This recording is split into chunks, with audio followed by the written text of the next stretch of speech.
दे रखा है आपका कि T किसी समतल में स्थित त्रिभुजों का एक समुच्चय है। समुच्चय T में R = T1 T2 such that T1 T2 के सर्वांग है। एक संबंध है, सिद्ध कीजिए R एक तुल्यता संबंध है। तो तुल्यता संबंध के लिए मैंने आपको बताया था कि हम तीनों रिलेशन को सेटिस्फाई कर देंगे तो हम बता सकते हैं कि हमारा तुल्यता संबंध है। तो सबसे पहला रिलेशन है हमारा रिफ्लेक्सिव रिलेशन, स्वतुल्य संबंध। अब इसमें क्या है, T1 किसी त्रिभुज में दिया गया है, T में दिया गया है, तो T1 T2 बिलोंग कर रहे हैं रिलेशन को। तो प्रत्येक त्रिभुज स्वयं के सर्वांग होता है। तो जब प्रत्येक त्रिभुज स्वयं के सर्वांग होता है तो क्या हो गया, ये स्वतुल्य संबंध होगा। स्वतुल्य संबंध होगा। अब आगे बात आती है सिमेट्रिक रिलेशन की, सममित संबंध की।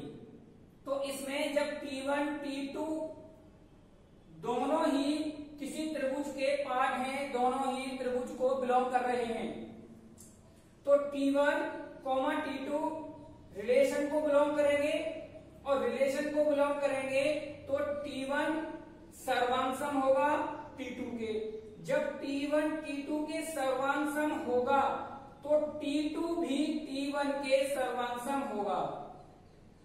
अब जब T2 T1 के सर्वांग हो जाएगा तो क्या करेंगे, T2 T1 दोनों ही रिलेशन को बिलोंग करेंगे। तो जब रिलेशन को बिलोंग करेंगे तो हमारा सिमेट्रिक रिलेशन यही था कि T1 T2 को बिलोंग कर रहे हैं तो T2 भी T1 को बिलोंग करने चाहिए। तो ये हमने सेटिस्फाई कर दिया, तो यह सममित संबंध होगा। आगे बात आती है ट्रांजिटिव रिलेशन की। ट्रांजिटिव रिलेशन संक्रामक संबंध। इसमें क्या है, यदि T1 T2 T3 बिलोंग कर रहे हैं किसी भी त्रिभुज को, T को बिलोंग कर रहे हैं, अब T1 T2 belongs to R, तो T2 और T1 भी बिलोंग्स कर रहे हैं R को। तो यहाँ पे इसलिए बिलोंग्स कर रहे हैं क्योंकि T1 T2 के सर्वांग है और T2 भी T1 के सर्वांग है। जब T1 T2 के सर्वांग है और T2 T1 के सर्वांग है तो T1 भी T3 के सर्वांग होगा। T1 भी T3 के सर्वांग होगा। तो हम कह सकते हैं कि T1, T3 belongs to R। तो अतः संक्रामक संबंध है। तो अतः इसमें जो रिलेशन होगा वो संक्रामक संबंध होगा। और संक्रामक संबंध के लिए हमने यही बताया था कि जब T1 T2 को बिलोंग कर रहे हैं और T2 T1 को बिलोंग कर रहे हैं तो T1 भी T3 को बिलोंग करना चाहिए, और वो हमने सेटिस्फाई कर दिया। अब जब ये तीनों संबंध सेटिस्फाई हो गए, तो जब तीनों संबंध सेटिस्फिकेशन हो जाता है तीनों संबंधों का, तो हम कह सकते हैं कि यह तुल्यता संबंध। तो डियर स्टूडेंट्स, नेक्स्ट वाला क्वेश्चन है हमारा कि